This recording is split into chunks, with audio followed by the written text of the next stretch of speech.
السلام علیکم ناظرین کرام، کبھی رات کی تنہائی میں آپ نے اپنے رب سے سوال کیا ہے کہ یا اللہ میرا ہمسفر کہاں ہے؟ شاید آپ نے بارہا دعا مانگی ہو، آنسو بہائے ہوں اور دل ہی دل میں اپنے آنے والے شریک حیات کے بارے میں سوچا ہو۔ یہ احساس فطری ہے، کیونکہ اللہ تعالیٰ نے انسان کو محبت، سکون اور رفاقت کی ضرورت کے ساتھ پیدا کیا ہے۔ لیکن ایک بات ہمیشہ یاد رکھیں کہ اللہ تعالیٰ کبھی بھی اپنے بندے کو بھولتا نہیں۔ اگر آج آپ انتظار میں ہیں تو اس کا مطلب یہ نہیں کہ اللہ نے آپ کو نظر انداز کر دیا ہے، بلکہ بہت ممکن ہے کہ وہ آپ کے لیے ایسا وقت منتخب کر رہا ہو جو آپ کی زندگی کا بہترین وقت ثابت ہو۔ انسان جلدی چاہتا ہے مگر اللہ بہترین چاہتا ہے۔ کتنے ہی لوگ ایسے ہیں جنہوں نے جلد بازی میں فیصلے کیے اور بعد میں ساری زندگی پچھتاتے رہے۔ دوسری طرف بہت سے لوگ ایسے بھی ہیں جنہوں نے صبر کیا، اللہ پر بھروسہ رکھا اور پھر انہیں ایسا شریک حیات ملا جس نے ان کی زندگی بدل دی۔ یہی وجہ ہے کہ مومن کا دل ہمیشہ اللہ کے فیصلوں پر مطمئن رہتا ہے۔ یاد رکھیے، اگر آپ کی شادی میں تاخیر ہو رہی ہے تو ضروری نہیں کہ یہ سزا ہو، ممکن ہے یہ اللہ کی رحمت ہو۔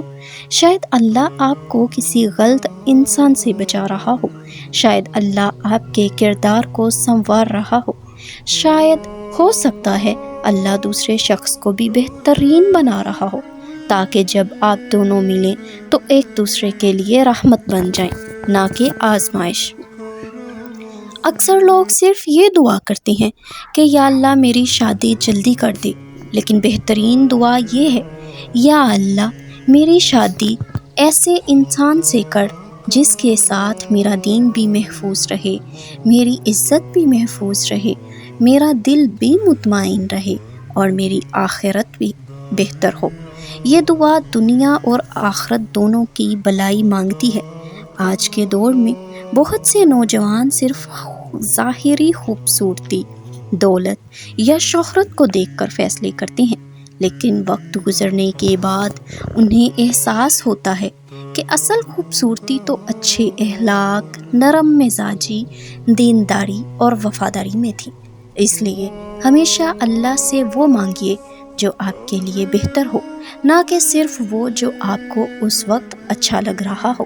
کبھی کبھی اللہ کسی شخص کو آپ کی زندگی سے اس لیے دور کر دیتا ہے کیونکہ وہ جانتا ہے کہ اگر وہ آپ کی زندگی میں آ گیا تو آپ کا سکون چھن جائے گا، اور کبھی اللہ کسی ایسے انسان کو آپ کی زندگی میں لے آتا ہے جس کے بارے میں آپ نے کبھی سوچا بھی نہیں ہوتا، لیکن وہی انسان آپ کی زندگی کا سب سے حسین و خوبصورت تحفہ بن جاتا ہے۔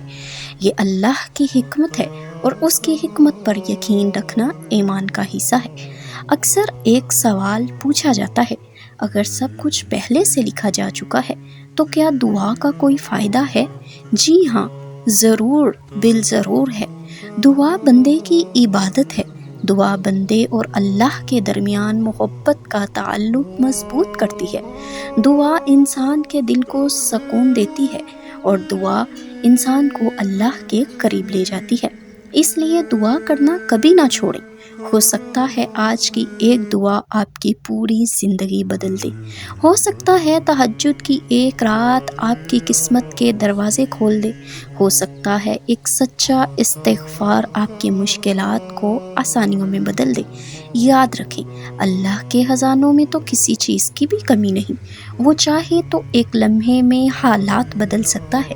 جس رب نے حضرت آدم علیہ السلام کے لیے حضرت حوا کو پیدا فرمایا، جس نے حضرت موسیٰ کی حفاظت فرمائی، جس رب تعالی نے حضرت یوسف کو آزمائشوں کے بعد عزت عطا کی، وہی رب آج بھی زندہ و قائم ہے۔ اس کے لیے کچھ بھی ناممکن نہیں۔ اس کے لیے کبھی یہ نہ کہیں کہ اب میری شادی نہیں ہوگی، میرے نصیب میں خوشی نہیں، میرے لیے کوئی اچھا انسان نہیں۔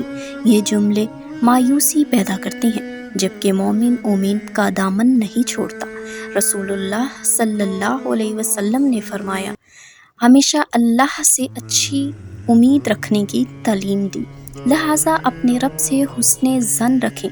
اگر ابھی آپ اکیلے ہیں تو اس وقت کو ضائع نہ کریں، اپنے آپ کو بہتر بنائیں، قرآن سے تعلق مضبوط کریں، نماز کی پابندی کریں، والدین کی خدمت کریں، اپنے اخلاق کو خوبصورت بنائیں، کیونکہ بہترین شریک حیات کی دعا کے ساتھ بہترین انسان بننے کی کوشش بھی ضروری ہے۔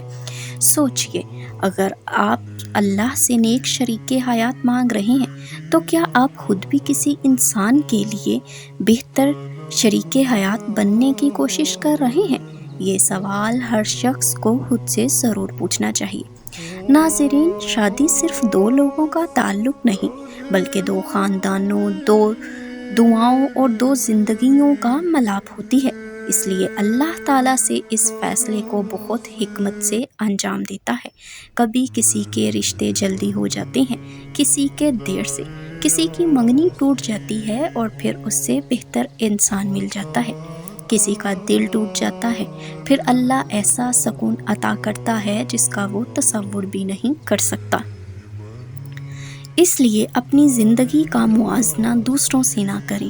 آپ کا وقت الگ ہے، آپ کی آزمائش الگ ہے، آپ کی دعا الگ ہے اور اللہ کا آپ کے لیے فیصلہ بھی الگ ہے۔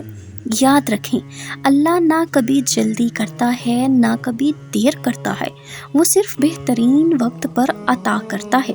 جب بھی آپ کو اپنے مستقبل کی فکر ہو تو یہ الفاظ ضرور کہیں، حسبی اللہ ہوا نعم الوکیل، اور پھر دل سے یقین رکھیں کہ میرا رب میرے لیے بہترین فیصلہ کرے گا۔ اگر آپ کا دل کسی انسان سے وابستہ ہے تو اللہ سے دعا کریں کہ اگر وہ آپ کے حق میں بہتر ہے تو اسے آسان فرما دے، اور اگر بہتر نہیں تو اس کی محبت آپ کے دل سے نکال دے اور اس سے بہتر عطا فرما دے۔ یہی مومن کی دعا ہے۔ ناظرین، آخر میں ایک بات ہمیشہ یاد رکھیں، آپ کا ہم سفر صرف وہ نہیں جو دنیا میں آپ کے ساتھ رہے۔ اصل کامیاب ہم سفر وہ ہے جو آپ کا ہاتھ پکڑ کر جنت کے راستے پر چلنے میں مدد کرے، جو نماز کی طرف بلائے، جو برائی سے روکے، جو مشکل میں صبر سکھائے، جو خوشی میں شکر سکھائے، جو آپ کے والدین کی عزت کرے، جو آپ کے دل کو اللہ کے قریب لے جائے۔ اگر ایسا شریک حیات مل جائے تو یقین جانیے یہ دنیا کی سب سے قیمتی نعمتوں میں سے ایک ہے۔ لہٰذا آج ہی اللہ کے حضور دل سے دعا کریں، اے اللہ، میرے لیے وہی ہم سفر منتخب فرما جو میرے ایمان، میرے کردار، میرے سکون، میری عزت اور میری آخرت کے لیے بہتر ہو۔ مجھے صبر عطا فرما، میرے دل کو اپنے فیصلوں پر راضی رکھ، اور جب میرا مقدر میرے سامنے آئے تو اسے میرے لیے رحمت، محبت اور برکت کا ذریعہ بنا دے۔ آمین یا رب العالمین۔